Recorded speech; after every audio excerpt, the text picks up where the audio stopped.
Good afternoon and welcome. My name is Myron Belkine. I'm an adjunct professor at the George Washington University School of Media and Public Affairs, a former international bureau chief with the Associated Press, and the 107th president of the National Press Club. The National Press Club is the world's leading professional organization for journalists committed to our profession's future through our programming with events such as this, while fostering a free press worldwide. For more information about the National Press Club, please visit our website at www.press.org. On behalf of our members worldwide, I'd like to welcome our speaker and those of you attending today's event. Our head table includes guests of our speaker, as well as working journalists who are club members. If you hear applause in our audience, I note that members of the general public are attending, so it's not necessarily evidence of a lack of journalistic objectivity. I'd also like to welcome our C-SPAN and public radio audiences. You can follow the action on Twitter using the hashtag NPCLunch. After our guest speech concludes, we'll have a question and answer period, and we'll ask as many as time permits. Now it's time to introduce our head tables. I'd ask each of you to stand briefly as your name is announced. From your right, Jonathan Salant, political reporter for Bloomberg News and a former National Press Club president. Pablo Sanchez, Washington producer, correspondent for Univision. Robert Schlesinger, managing editor, Opinion, U.S. News and World Report. Andrew Biggs, resident scholar, American Enterprise Institute, and a guest of our speaker. Marilyn Thompson, Washington bureau chief for Thomson Reuters. Ignacio Sanchez, partner and co-chair, Government Affairs Practice Group, DLA Piper, and a guest of our speaker. Donna Lainwan Leger, vice chair of the NPC Speakers Committee, correspondent for USA Today, and a past president of the National Press Club. Skipping over our speaker for a moment, Matt Milnarchek of the Advocatus Group and the Speakers Committee member who organized today's luncheon. Thank you very much, Matt. Charles Blahaus, senior research fellow, Mercatus Center, George Mason University. Dan Balls, chief correspondent, The Washington Post. Betsy Fisher Martin, senior executive producer and managing editor of political programming for NBC News. Susan Page, Washington bureau chief, USA Today. And Larry Lippman, executive editor for state news at the AARP Bulletin and a past NPC president.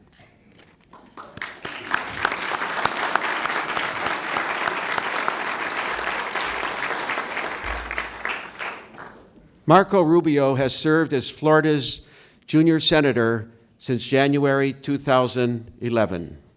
A native of Miami, he previously served in the Florida House of Representatives from 2000 until 2008, during which time he served as Majority Whip, Majority Leader, and Speaker of the House. First-term Florida Senator Marco Rubio is one of the many Republicans positioning themselves for the presidential primary. Indeed, this past Sunday on ABC's This Week, when asked whether he thought he was ready for the presidency, he said, "I do, but I think that's true for multiple other people who would want to run." Analysts point out an obvious advantage for Rubio: his potential as a son of Cuban immigrants to appeal to Hispanic voters who broke for President Obama nearly 3-1 in 2012. And he was involved in passing comprehensive immigration legislation in the Senate. The immigration bill did not endear Rubio to the Tea Party wing of the Republican Party, but he has been outspoken in issues that are important to conservatives. For instance, Rubio declared the war on poverty a failure. He would subsidize private businesses to pay higher wages and do away with the earned income tax credit. Internationally, he supports an activist U.S. role, a stark contrast to the isolationist viewpoint of another potential GOP presidential contender, Senator Rand Paul. At a speech to conservatives in March, Rubio said the United States should be more involved in China, North Korea, Venezuela, and Cuba, more involved than the Obama administration is. And he said the United States should punish Russia for its actions in Ukraine. Today, he will discuss retirement security, including his suggestions about changing Social Security and Medicare, and how to make it easier for young Americans to save for retirement. Please join me in welcoming to the National Press Club, Senator Marco Rubio.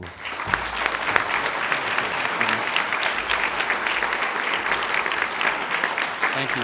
I appreciate it. Thank you to the National Press Club for having me. It is my first time here in the 3.5 years I've served in Washington, and depending on how it goes, it may or may not be my last, so we'll see how today goes. But I'm honored that all of you would be here to talk about an issue that's important to me. So let me begin by speaking about the night that I was elected on. My mother turned 80 the day I was elected to the U.S. Senate. So for me, that night was the culmination of a 1.5 years and what was a pretty difficult campaign, one that many people, including, quite frankly, myself on occasion, had doubts that I could win. But for my mother, that night wasn't really just an election. It was a living affirmation of the promise of the country she had come to love. When she and my father came to America in 1956, they came with little more than their dreams of a better life. But even with the constraints of their old lives removed, they struggled off and on throughout the years. The service jobs they took were not glamorous, but their hard work was dignified because it allowed my parents to earn what they wanted most, a life of security in the great American middle class. So that night, as she stood on the stage with me, what she saw was the promise of America, because just a few decades removed from her poverty and struggle, her son had been elected to the Senate of the most important nation in the history of the world. That night would have never been possible without America, and it would have never been possible without the years of sacrifices my parents made for me. Sacrifices that allowed me to pursue my dreams. Because they sacrificed so much that I could pursue my dreams, they both worked well past their retirement age. My father still worked late nights as a banquet bartender until I graduated from law school and got my first job as an attorney and was finally able to help them with the monthly bills. And even then, he still wanted to work. So he worked as a crossing guard at a grade school. Now, they never earned enough to have significant savings or a pension. It was Social Security and Medicare that allowed them to retire with comfort and security. My father passed away a few weeks before my election. In the last months of his life, Medicare allowed him to receive the palliative care he needed to die with dignity and surrounded by the people who loved him. My mother, fortunately, is still with me, but in recent years, her health has declined as well. It's Medicare that pays for the care she now receives. That's not only extended her life, but also preserved its quality. And Social Security continues to provide for her financial needs, as she now lives with my sister and her husband in the very house my parents moved us to almost 3 decades ago. My mother was blessed to have come to a country where a life of hard work could be rewarded with a dignified retirement. Now, almost 4 years into my service in the Senate, there's a question that enters my mind from time to time. What would life have been like for me and for my mother if she had arrived in America as a young woman in 2006 rather than 1956? Could my parents still have found good-paying work and made it to the middle class? And would Social Security and Medicare still be solvent by the time they were ready to retire? I believe the American dream my parents lived is still possible. But among too many of our people, there is now this nagging sense that achieving it has become more difficult than ever. Financial security has faded for millions of Americans, and with it, it's the hope of a stable and secure retirement. The troubles of the last few years has forced millions to put retirement on hold indefinitely. It's even forced some to cut their retirement short and re-enter the workforce. Each of the 3 legs of our traditional retirement stool, personal savings, pensions, and Social Security, is wobbling. And if we do nothing, each of the three will likely cease to exist as we know them well before my generation retires. The instability of each is caused by a variety of factors, and yet they all share one common cause of decay: the lack of sustained economic growth. This stagnation prevents wages from keeping pace with costs, affecting the ability of our middle class to save. It also affects the ability of states and companies to fulfill their pension promises. And as earnings stall and unemployment and underemployment spread, it contributes to the erosion of the tax revenue needed to finance Social Security and Medicare. Economic stagnation has dealt an especially staggering blow to the retirement prospects of those middle-aged and younger. Americans born after 1955 have a good deal more debt than the generations before them. And late bloomers and Generation Xers, who already had low levels of assets, suffered significant losses during the Great Recession.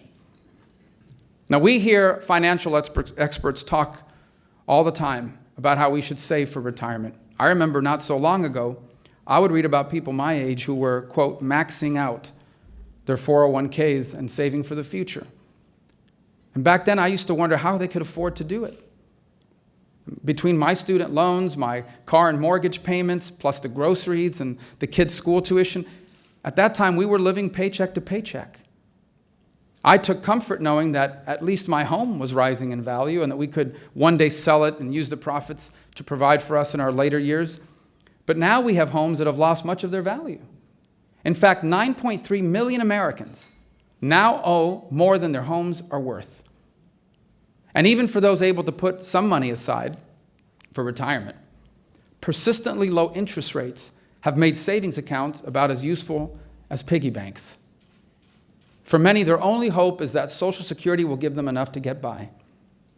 But the startling truth is that with an aging population, a sluggish economy, and chronic fiscal irresponsibility in Washington, the Social Security Trust Fund is drying up.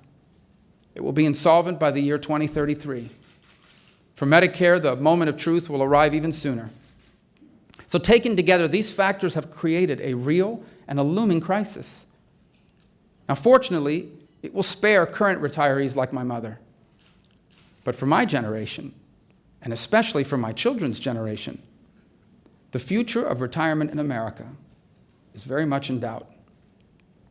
Now, I turned 43 years old later this month, although I feel 44. If nothing changes, by the time I reach full retirement age at 67, Social Security and Medicare will have been insolvent for years. This is not a scare tactic. It is not a doomsday scenario concocted to spur action. It is a mathematical certainty if things remain unchanged. And the longer we wait to address this, the harder it will be to fix, and the more disruptive those fixes will be. Yet there appears to be no urgency about any of this. Instead, too many politicians, quite frankly in both parties, lie in wait for their opponents to raise this truth so they can pounce, so they can accuse them of wanting to take away Medicare or Social Security. I have no doubt that my suggestions here today will be used against me to try and convince seniors that I would change the benefits they worked so hard for and paid into all those years. It wouldn't be the first time that such attacks have been hurled in my direction. So let me take a moment to address those here and now. First, my mother depends on Medicare and Social Security.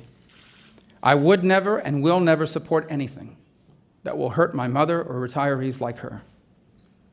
And second, anyone who was in favor of doing nothing about Social Security and Medicare is in favor of bankrupting Social Security and Medicare. And with these two things in mind, I've come here today to share a few ideas on what can be done to avert our retirement crisis. At the outset, I would mention that an agenda that cuts government spending and spurs economic growth is the single most important step towards stabilizing the three legs of the retirement stool. And all of the reforms I've proposed so far in this year aim to create dynamic economic growth, and as such, they combine to form step one of my plan to ensure secure retirement for 21st century seniors. What these reforms have done is they've targeted our federal anti-poverty programs, our higher educational system. the factors inhibiting a secure retirement, and the policies keeping us from innovating and creating modern jobs, all will lead to growth, which will help Americans earn more and save more. No plan to avert a retirement crisis will work without robust and sustained economic growth in the years to come. But while growth is essential, growth alone will not be enough. For the retirement system we have in place simply does not line up with the needs and the realities of our modern post-industrial economy.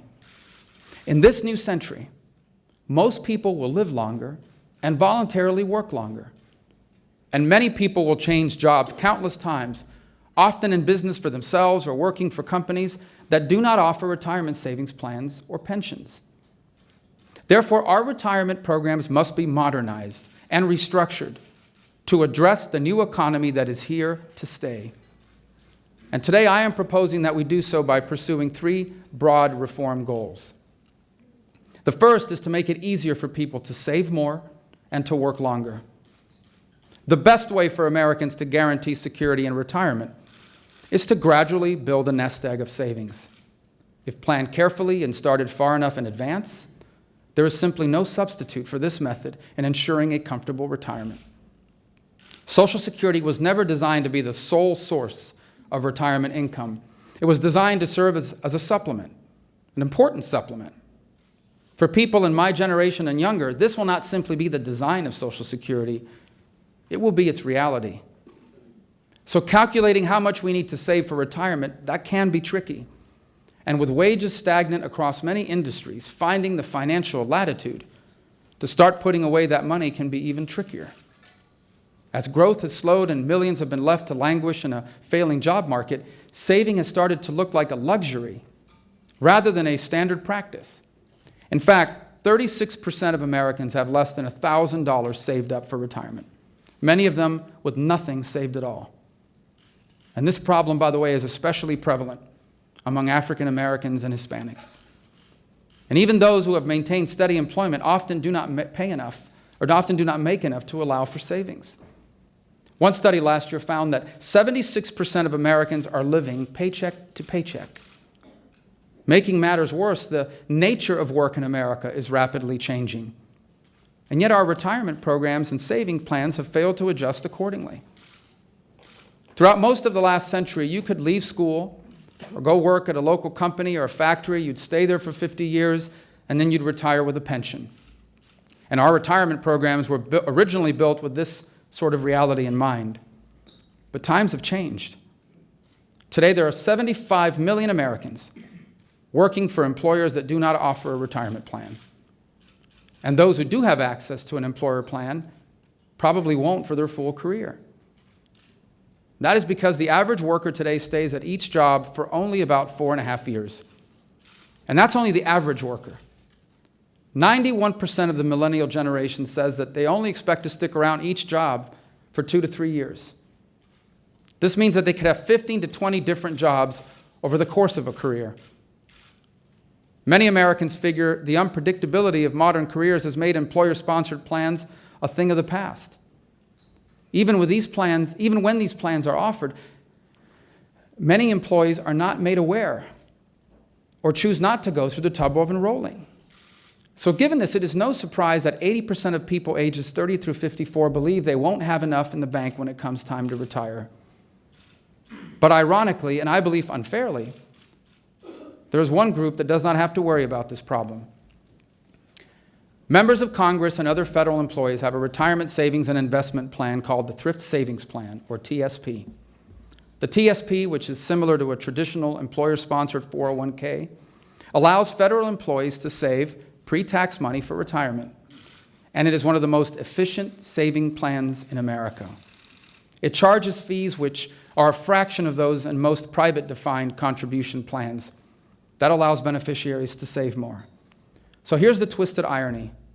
Members of Congress who are employees of the citizens of the United States have access to a superior savings plan than many of the American people who are often left with access to no plan at all. And that's why I propose we give Americans who do not have access to an employer-sponsored plan the option of enrolling in the federal Thrift Savings Plan. And opening Congress's retirement plan to the American people will allow us to bring the prospect of a secure, comfortable, and independent retirement into the reach of millions of people. Now, after dealing with the savings crisis, we need to ensure that older workers have the ability to work as long as they need or want without being punished for it. As the tax code currently is written, those who keep working past retirement age continue to pay Social Security taxes while receiving almost no extra benefit in return. This encourages some seniors to quit the workforce before they would otherwise.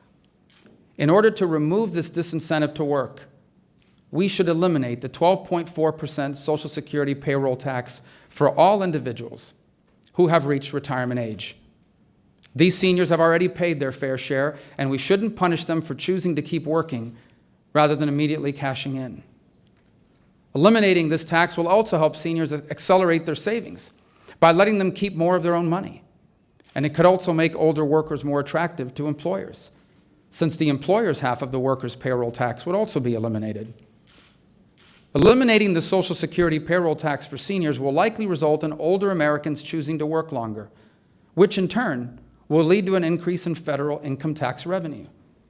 And seniors who choose to keep working will improve their personal retirement security and will decrease their dependency on federal assistance programs. This payroll tax on older employees isn't the only way we discourage seniors from voluntarily continuing to work. Those who choose to claim their benefits early while they keep working are subject to what's called the retirement earnings test. Under this test, benefits are reduced approximately 50 cents for every dollar a person between the ages of 62 and 65 earns in excess of $15,000 a year.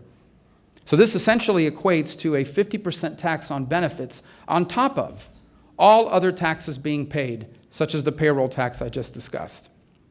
The result is that Americans work right up until the age of 62, and then they enter retirement before they start incurring this penalty. And here's what's even more puzzling about this policy. It doesn't save us any money. Because when a senior hit by this tax finally retires, their benefits are hiked way up to make up for any loss caused by the retirement earnings test. In the end, the benefits end up being mostly the same over the course of a retirement, with or without the retirement earnings test. But many people aren't aware of this, so many leave the labor force when they turn 62 to avoid paying the 50% tax on their Social Security benefits. We should eliminate this test altogether. One economist estimates that abolishing the retirement earnings test would raise employment among early retirees by 5.3%, a significant increase for a reform that has no long-term budgetary cost. Now, I've heard some suggest that with unemployment so high and jobs so scarce, why should we be pumping the labor force with more workers?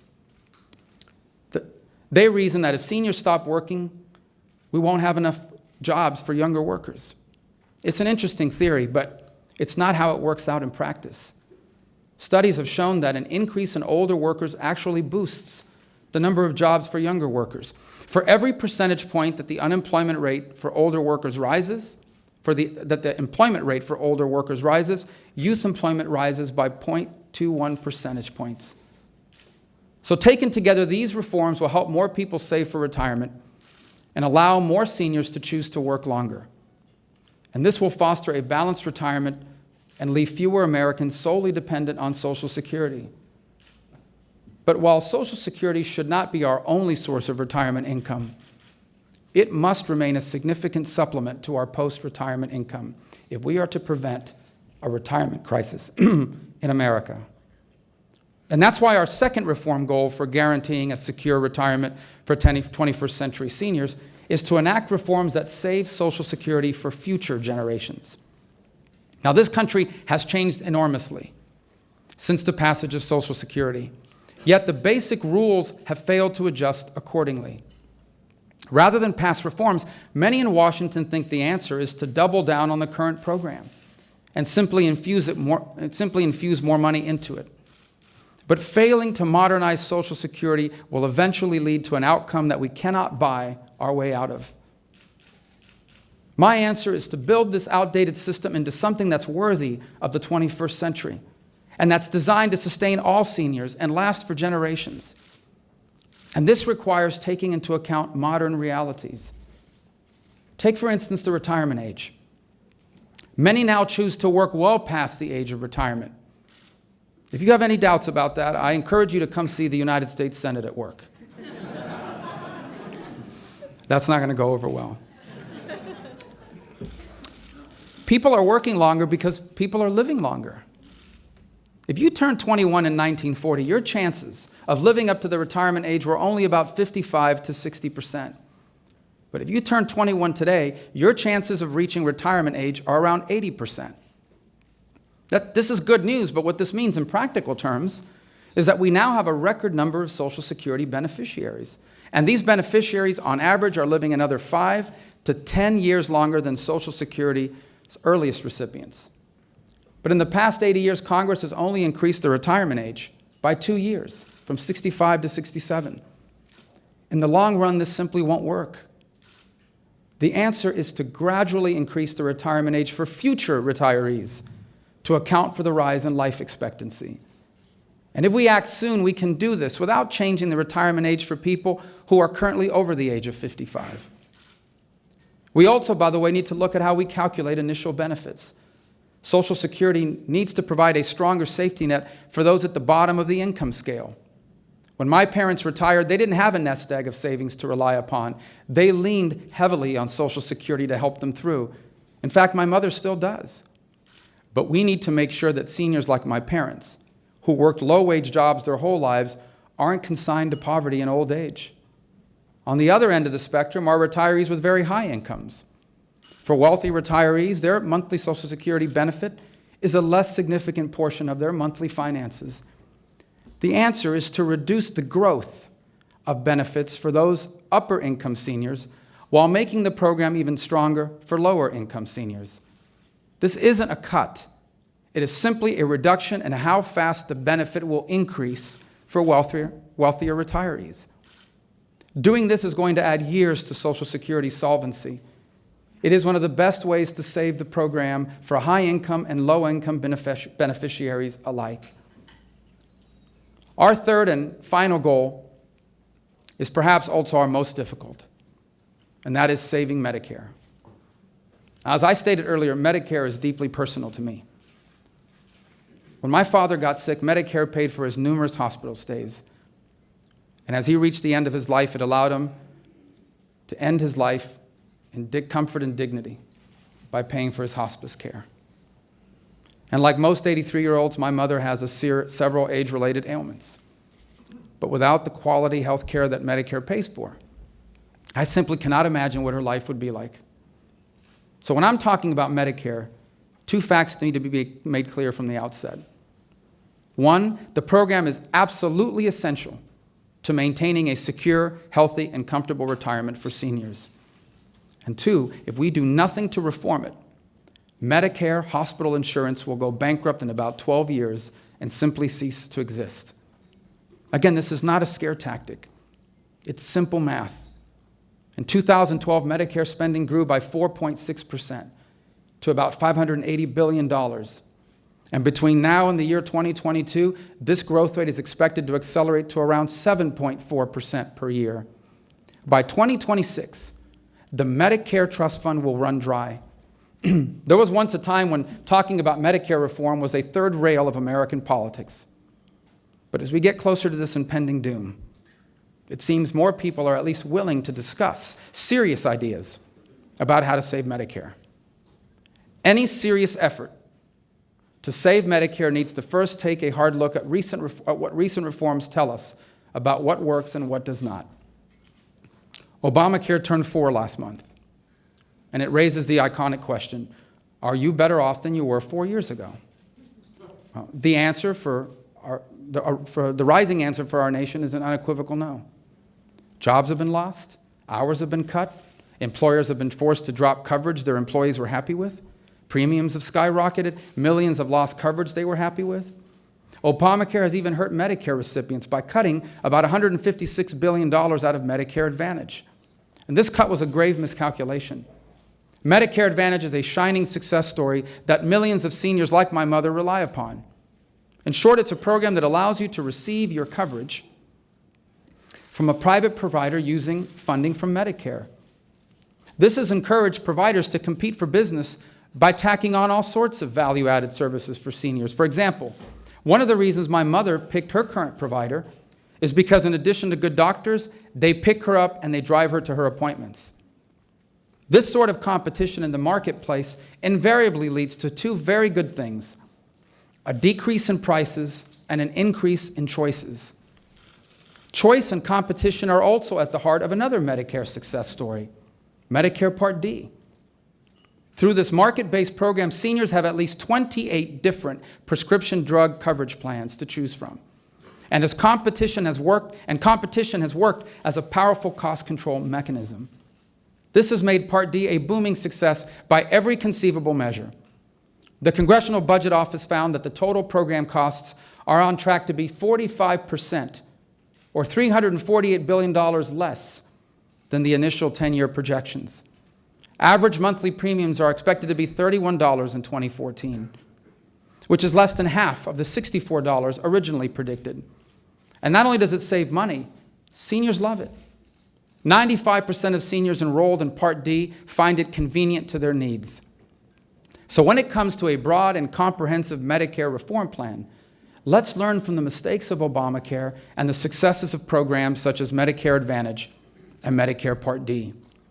Let's dramatically expand healthcare choices for seniors, spur competition in the marketplace, and extend the solvency of the Medicare Trust Fund, all while making sure traditional Medicare still remains an option. So to do so, I propose we transition to a premium support system, which would give seniors a generous but fixed amount of money with which they can either purchase health insurance from either Medicare or from a private provider. The choice would be theirs to make. My friend Paul Ryan is a leader when it comes to Medicare reform. I supported a couple of key proposals to fix the program that were detailed in his roadmap during my 2010 race. Since then, he has teamed up with Senator Wyden to propose a bold bipartisan plan to institute the premium support model. Under plans such as these, the government contribution would be fastened to either traditional Medicare or the average bid, whichever is cheapest. This way, if seniors choose plans that cost more than the benchmark, they would have to pay the difference. But if they choose cheaper plans, they would get to keep the savings. By driving competition between private plans and traditional fee-for-service Medicare, we could spur choice while controlling costs. And it would also lead to innovations that are specifically focused around the needs of beneficiaries. The increased efficiency brought about by free market competition will allow providers to offer the same healthcare benefits as traditional Medicare, but for less money. The CBO predicts that by 2030, Medicare spending under a premium support plan would be 14% less per person than under the current system. Most importantly, this new system ensures that Medicare continues to extend an impartial hand to all seniors for generations to come. Let me just conclude by mentioning, as I did earlier, that my birthday is later this month. Thank you for the cupcakes. But it seems just like a few days ago that I was graduating from high school, or that I was standing at the altar, or that I was welcoming our first child home.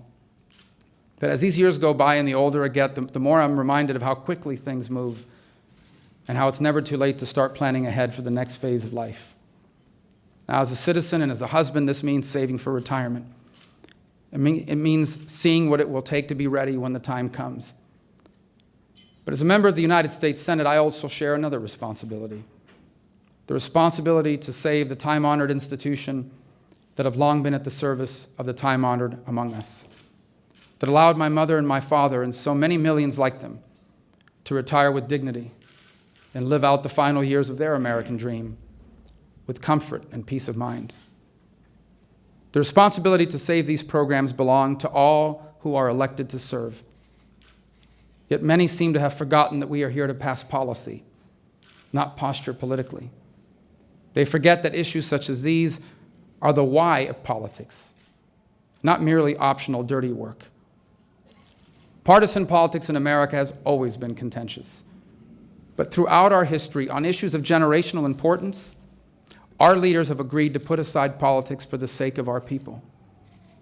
If ever there was an issue worthy of this sort of solidarity, preserving a secure retirement for 21st century seniors is that issue. And should we fail to address it, history will point its finger at all who stood aside or stood in the way. Today I have presented an agenda for addressing this crisis head-on, and I am eager to work with anyone, Republican or Democrat, who will work in good faith on these reforms. Ultimately, I believe we will solve the retirement challenge before it's too late. We will solve it because rising to challenges is what we have always done. We will solve it because we must for the sake of our children and our children's children. And we will solve it because once we do, the American dream will be brought within reach in this new century, and the greatest nation in history will continue to shine for many generations to come. Thank you very much for the opportunity.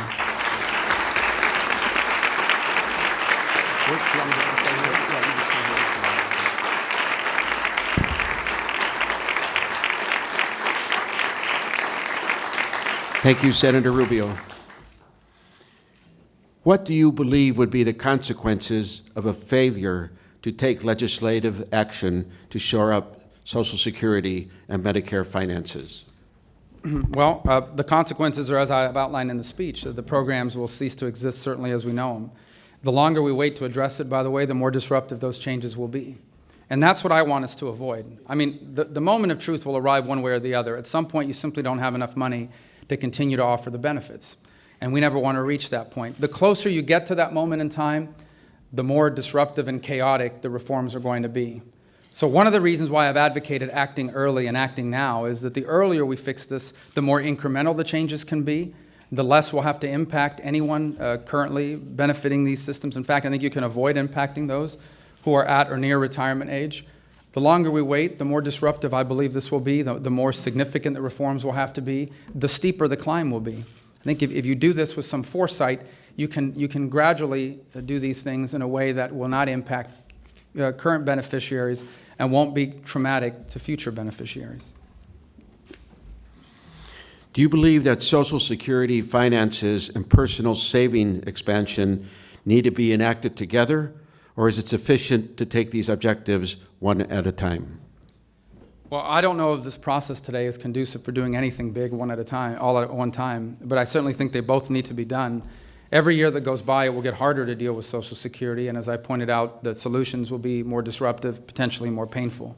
And as far as the personal savings are concerned, that's actually something you need to do ahead of time because it takes a number of years to build up that retirement access. For me, the real concern is the millions of Americans who work somewhere that doesn't offer a retirement savings vehicle.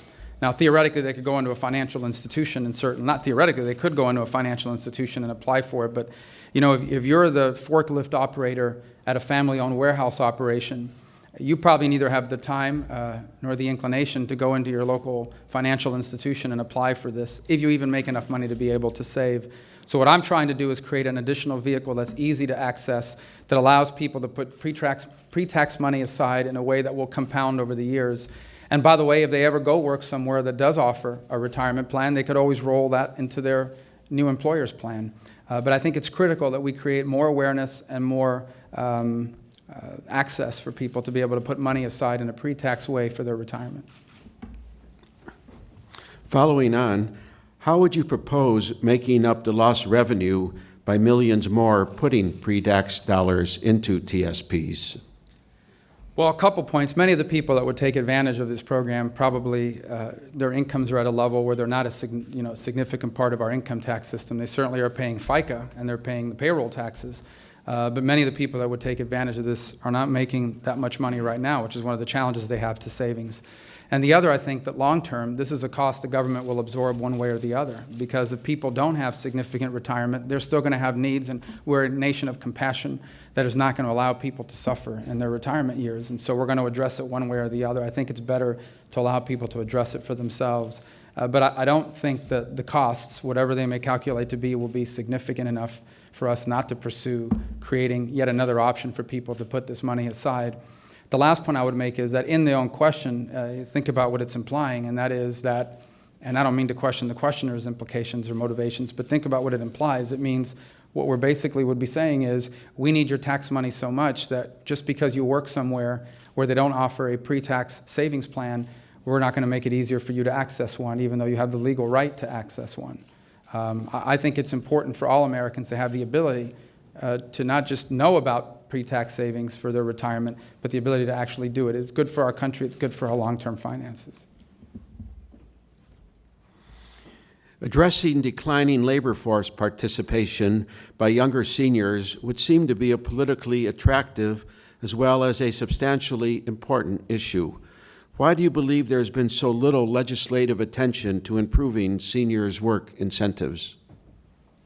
Partially because there's been such little legislative attention to anything on any issue. But I think part of it is the need for more people on both sides of the aisle to say this is a priority for our country.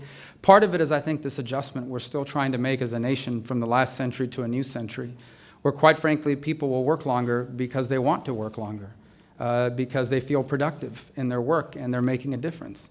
I joked about the Senate as an example, but certainly the Senate has many people that continue to work well past retirement because they enjoy their work, not for the paycheck. I think that's also true in the private sector, in the private sector and among our citizens. So I think this is an issue that we're really beginning to confront over the last decade, because we have so many people over the age of 62 who want to continue to work, who are still extremely productive, who work, quite frankly, not only because they need to, but in many cases because they want to. And this is a modern dynamic that we've only begun to confront and at a broad scale over the last decade and a half. Bearing in mind the various points you made in your remarks, I'd just like to hone in on a specific question. Do you think Social Security and Medicare benefits will still be offered when you reach retirement age? Well, that's actually a choice that we'll have to make. If we want them to continue to be offered, then we're going to have to make some changes to the way the program works for my generation. I think that's important to point out again. What I'm discussing are changes that will be there for my generation. My generation and people younger than me are going to have to accept that our Social Security and our Medicare will still be the best in the world compared to other countries, but it will look different than our parents. It will look different because it has to. It will look different because we're going to work longer and live longer than our parents' generation. And we're going to have to make that acceptance. And I think my generation's prepared to accept that. But that's a choice we're going to make. If we don't make these choices now, then all I can tell you is that from the budgetary figures that are available to us, these programs will not exist, at least as we know them. The question is not if Social Security and Medicare will be reformed, because they will be reformed one way or the other, unfortunately. The question is whether they are reformed in a way that's less disruptive and more productive, or are they reformed in a chaotic emergency way as we near that moment of truth for both of these programs? As you would expect, and I think you indicated, you expect that your remarks and your presence have generated questions on many other topics, which I would like to turn to. Earlier this week, you rejected scientists' assertions that human activity is causing climate change and that actions taken to curtail such activity will destroy our economy. How would you propose that the country weather any dramatic shifts in climate and the impacts such shifts could have on quality of life? Well, let me make the first point. When headlines notwithstanding, of course the climate is changing, because the climate is always changing, and that's a measurable that you can see. There is climate change. The issue is not whether the climate is changing, as it always is changing. The issue is whether there is legislative proposals before us that could do anything about it. And what I have said, and what I disagree with, is the notion that if we pass cap and trade, for example, this will stop this from happening, when in fact half of the new emissions on the planet are coming from developing countries, and half of that is coming from one country, China, that isn't going to follow whatever laws we pass. So I think a better approach, number one, is I'm all in favor of advances in technology and innovation that makes us cleaner and less and more efficient, but in a way that through a cost-benefit analysis determines is also good for our economy. And I don't think those two things are necessarily incompatible, but it must be a part of that cost-benefit analysis. And the other thing that I would point out is that I agree that we need to spend time and energy on mitigation as well, because there are mitigation actions that need to be taken place, whether it's how we store water in the West or how we prepare to harden and address storm occurrences in the Southeast where I live, where we've built very expensive structures near the coastline that are susceptible to natural weather occurrences and all sorts of weather events of this nature. So I have no problem with mitigation events, and quite frankly, I have no problem with advances in technology. But I, by no means, am going to go out and tell people that if we do these things that they're proposing, by changing these laws and the way we conduct our energy policy, that it would have any measurable impact on our weather, because it's not accurate to say that. What information, reports, studies, or otherwise are you relying on to inform and reach your conclusion that human activity is not to blame for climate change? Well, again, I mean, headlines notwithstanding, I've never disputed that the climate is changing, and I pointed out that climate, to some extent, is always changing. It's never static. That's not the question before me as a policymaker.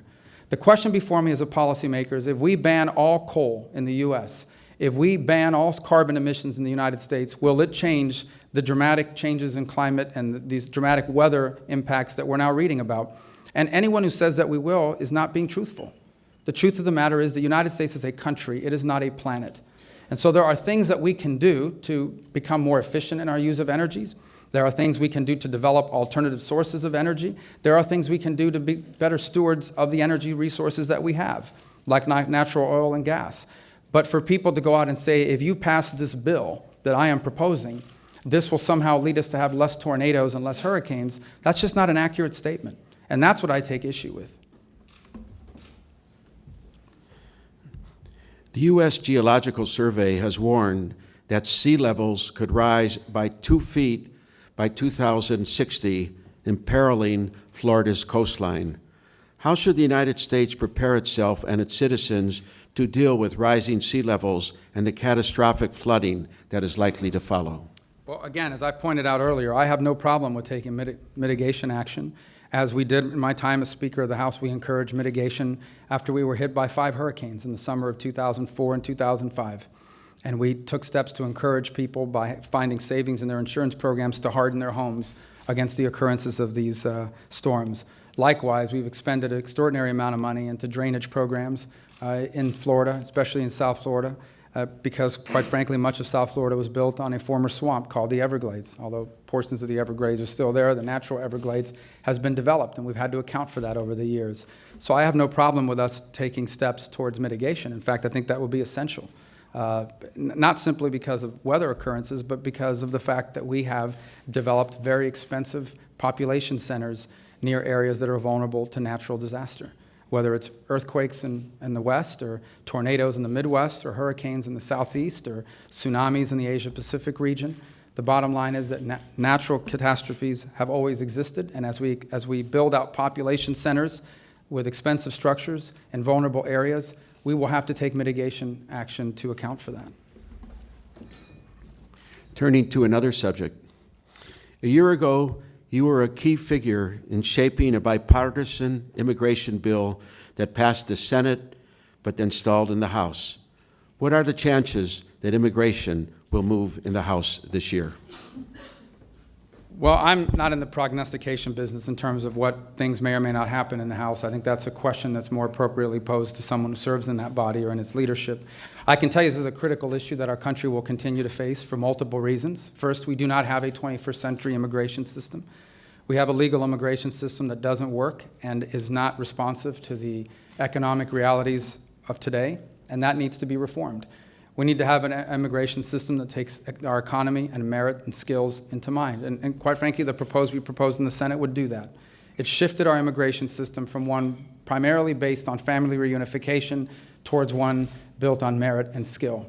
The second component of it is that, like every sovereign country on the planet, the United States has a right to enforce its immigration laws. But our existing systems of enforcement don't work. There are at least 3 sectors of the border that remain insecure.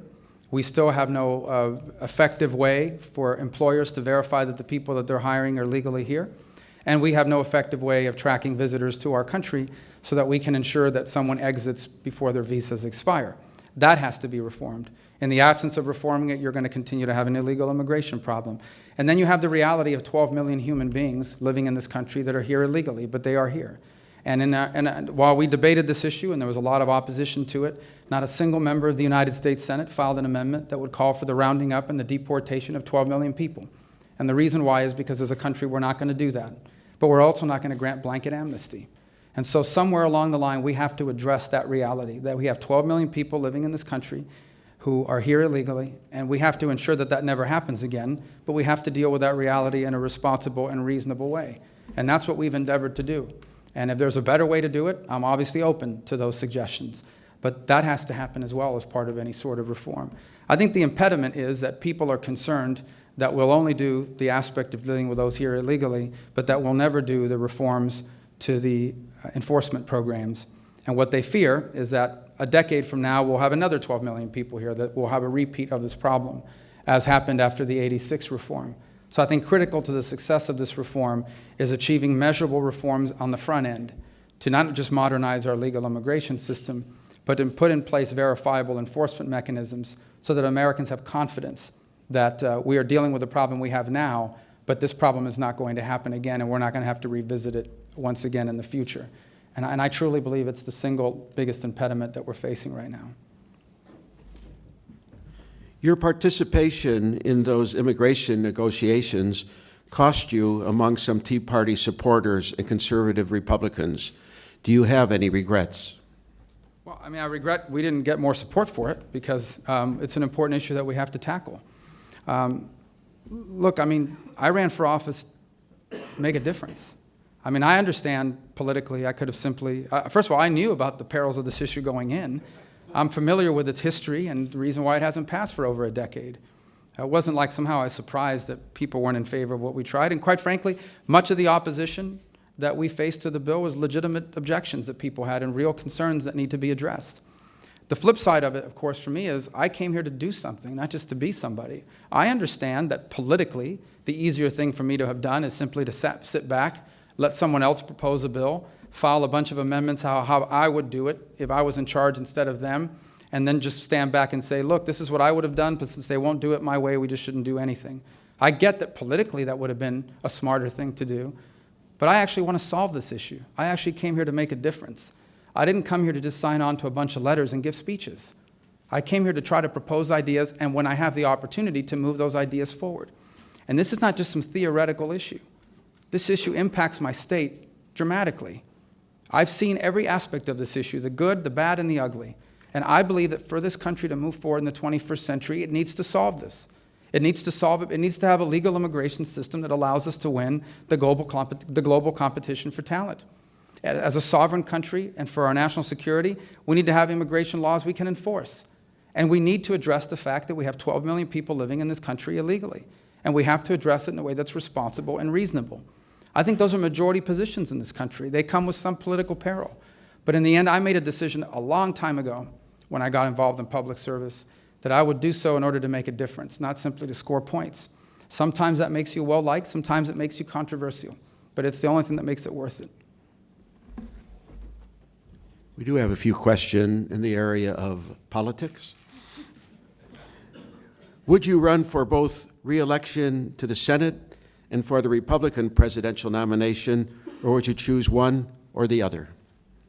Well, I've addressed that on multiple occasions, but I would just say a couple points. I think if someone decides to run for president of the United States, you run for president of the United States. I don't believe you can run effectively for an office of that magnitude while having some exit strategy in mind. So others may disagree and may choose a different route, but that's my feelings on if someone decides to run for an office of that importance, you do so because that's what you want to be. And you're not simply trying to find some sort of eject button that allows you to get out if it isn't going well and run and keep yourself in politics. But that's my personal opinion. Others may decide differently for themselves. Would you still run for the Republican nomination if former Florida Governor Jeb Bush does? Well, I hadn't heard he was interested, so that's well, look, I think Governor Bush would be a very formidable candidate, and I know he's going through his own decision-making process about what he wants to do. All I would say in that regard is I think when someone contemplates running for President of the United States, you do so based on a criteria that you've established for yourself. I don't think those are decisions that you make with someone else's decision in mind, and I would bet you if he was here today, he'd give you the exact same answer. So I think that's the way you approach a decision of that magnitude, is based on your own criteria, not what someone else might or might not do. Who, in your estimation, is the strongest Democratic candidate for 2016, and why? Probably Harry Reid. That's who I hope they'll nominate. But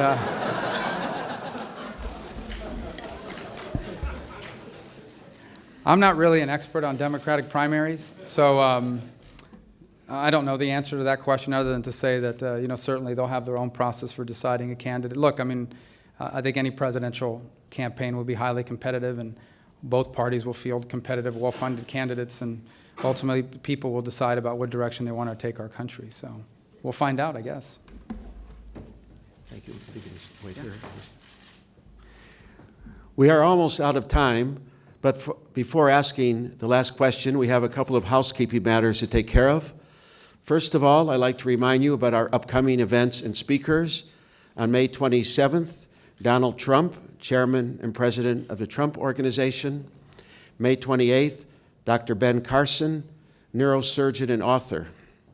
Next, I'd like to present our guests with the traditional National Press Club mug.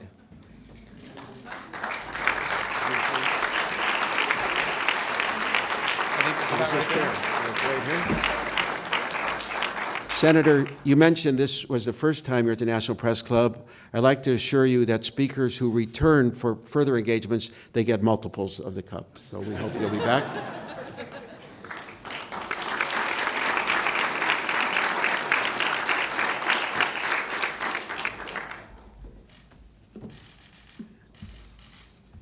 And one last question. If you do become president, which Democrat will you invite to your first beer summit? Oh, that's a good question. My first what now? Beer summit? Yes. Oh. Yeah, the current president has had a few beer summits. Beer so summits, we thought right. you might carry on that tradition. Probably Joe Biden. He always tells good jokes. Very good. How about a round of applause for our speaker?